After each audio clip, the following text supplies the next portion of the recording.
In this video, I'm going to show you step by step exactly how to activate your Lucky mobile SIM card. So if this is something that you want to be able to do, well then this video is going to be perfect for you. So what you're going to do firstly is to just go into Google and then search for activate Lucky SIM card. So search for exactly this phrase right here and then you should be taken to this page right here.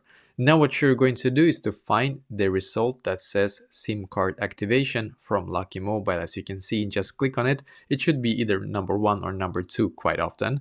So we're going to click on it right here and it's going to wait for us to actually, yeah, perfect. Now it's uploaded this site right here. So basically what we're going to do now, there's going to be 7 steps in this process. As you can see, we're going to firstly select an option, activate a physical SIM card or activate an eSIM. An electronic SIM card basically. So if you have an electronic SIM card and not a physical SIM card, then you're going to click where it says activate an eSIM.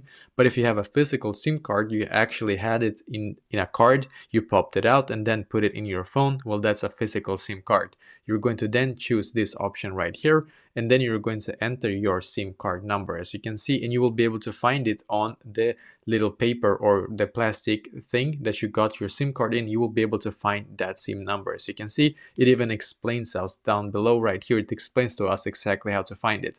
Now you're just going to enter the exact SIM card number in here, so just enter it. You can even, if you have an iPhone, you can scan the card if you want to, but or you can just manually enter it. Maybe you can do the same on an Android, I'm not sure, but if you have an iPhone, you can just click on this right here, then click on scan card, and then you will be able to scan it and just get that number quickly, or just fill it out one by one manually. So when you're done, click on continue to next step.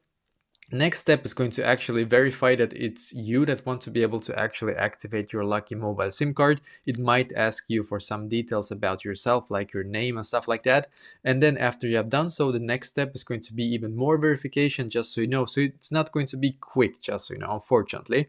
But if you follow along step by step, and this is one of the most important steps right here, where you can actually fill out your SIM card number, make sure that it's correct, and then hopefully after you have actually completed all of the steps, you will be able to activate your Lucky mobile SIM card.